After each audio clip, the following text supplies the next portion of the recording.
and welcome back to my vlog, The Adventures of Colonel Daniel Boone, Part 3. We left him heading back.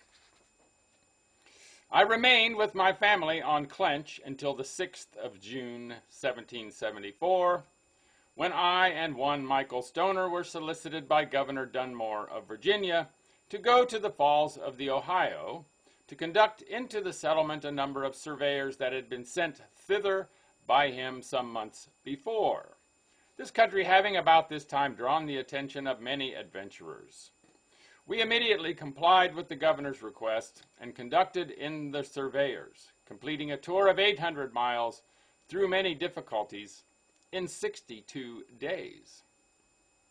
Soon after I returned home, I was ordered to take the command of 3 garrisons during the campaign which Governor Dunmore carried on against the Shawanese Indians, after the conclusion of which the militia was discharged from each garrison, and I, being relieved from my post, was solicited by a number of North Carolina gentlemen that were about purchasing the lands lying on the south side of the Kentucky River from the Cherokee Indians, to attend their treaty at Watauga in March 1775 to negotiate with them and mention the boundaries of the purchase.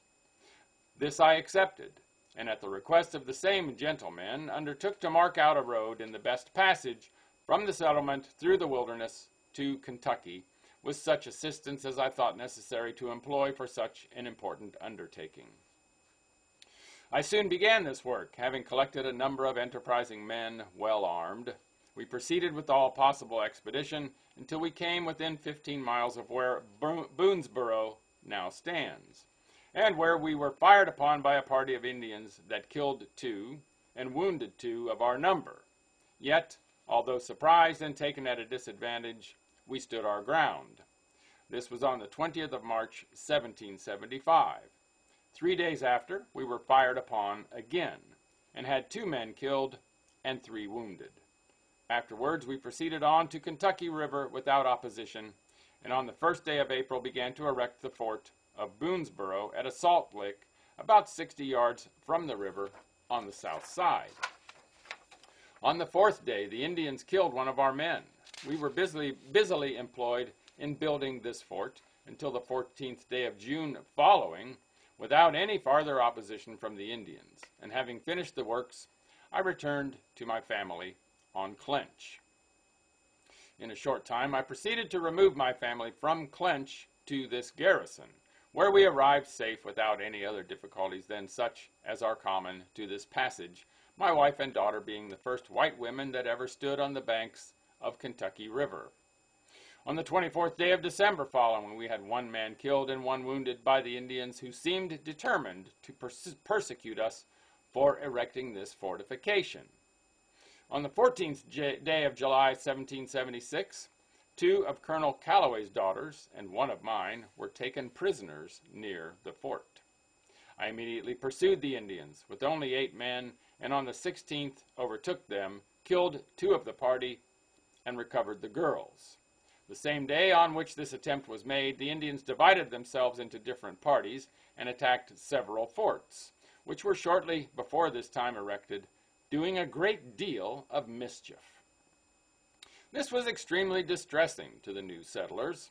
The innocent husbandman was shot down while busy cultivating the soil for his family's supply. Most of the cattle around the stations were destroyed. They continued their hostilities in this manner until the 15th of April, 1777, when they attacked Boonesboro with a party of above 100 in number, killed 1 man, and wounded 4. Their loss in this attack was not certainly known to us. On the 4th day of July following, a party of about 200 Indians attacked Boonesboro, killed 1 man, and wounded 2. They besieged us 48 hours, during which time 7 of them were killed, and at last, finding themselves not likely to prevail, they raised the siege and departed.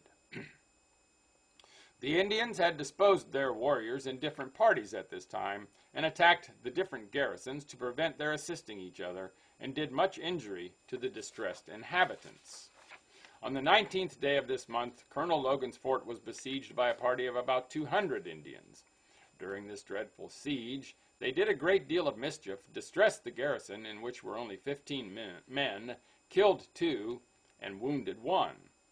The enemy's loss was uncertain from the common practice which Indians have of carrying off their dead in time of battle.